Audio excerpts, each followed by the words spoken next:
System analyst Shamsuzzaman যে অবৈধ certificate দিয়েছে সেই সম্পর্কে জানতে চেয়েছিল। আচ্ছা, কি কি জিজ্ঞেস করেছে আপনাকে বলেন? জিজ্ঞেস করেছিল যে এখানে আমাদের কোনো এই ক্ষেত্রে আমাদের কোনো নজরদারি ছিল কিনা বা দায় দায়িত্ব ছিল কিনা বা আপনি দায়ী মনে করেন কিনা নিজেকে। তো সেক্ষেত্রে আমরা জবাব দিয়েছি যেহেতু একটি ঘটনা ঘটেছে এবং এর জন্য সুষ্ঠু তদন্ত হওয়া উচিত এবং এর যে প্রকৃত ঘটনা উদ্ঘাটন করে তাদের শাস্তির ব্যবস্থা করা উচিত, সেই ক্ষেত্রে আমরা খুবই লজ্জিত এবং দুঃখিত।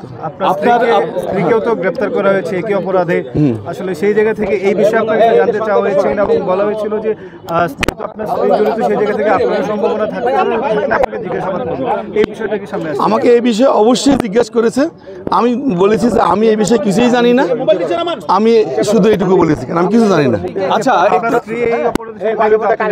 না আমি কিছু জানি না। আচ্ছা, আপনি বলবেন যে আপনি 21 সালে মেবি কারিগরি শিক্ষা বোর্ডে এসেছেন। জি জি, 21 সালে পরে শামসুজ্জামান এখানে এসেছে এবং শামসুজ্জামান এই কাজ করছে, এই বিষয়ে আপনাকে বারবার বলা হয়েছে, আমরা সাংবাদিকরা আপনার কাছে গিয়ে, তারপর আপনি কি ব্যবস্থা নিয়েছিলেন?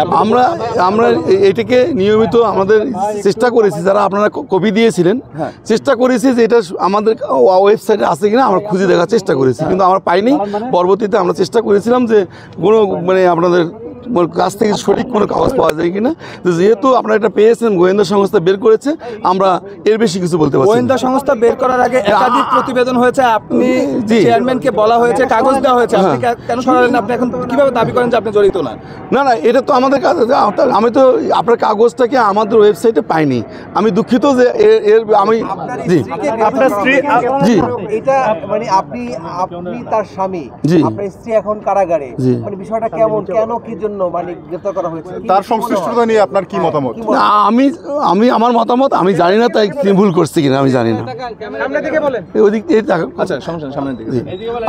আমি তার বিষয়ে কিছুই জানি না এবং গোয়েন্দা সংস্থা কি তথ্য পেয়েছে আমি জানি না। আচ্ছা, আপনার স্ত্রীর বিষয়ে আপনি কিছু জানেন না এবং আপনি যেই বোর্ডের চেয়ারম্যান ছিলেন সেখানে একটা বড় দুর্নীতি ছিল, সেটা সাংবাদিকরা প্রতিবেদন করেছে, সেই বিষয়ে আপনি কিছু জানেন না। এই যে আপনি কোনো কিছু ওয়াকিবহাল না, আপনি কি অবস্থায় ছিলেন আসলে? না না, ওয়াকিবহাল না হওয়ার তো আপনার প্রশ্ন ওঠে না, আপনাকে কাগজ দেওয়া হয়েছে, তারপর আপনি ব্যবস্থা নেননি। না না, আমরা ব্যবস্থা নেওয়ার চেষ্টা করছি, ভিতরে কাজ করার চেষ্টা করছি। ভিতরে কি কাজ করেছেন আপনি বলেন? না, আমরা বিভিন্ন জায়গায়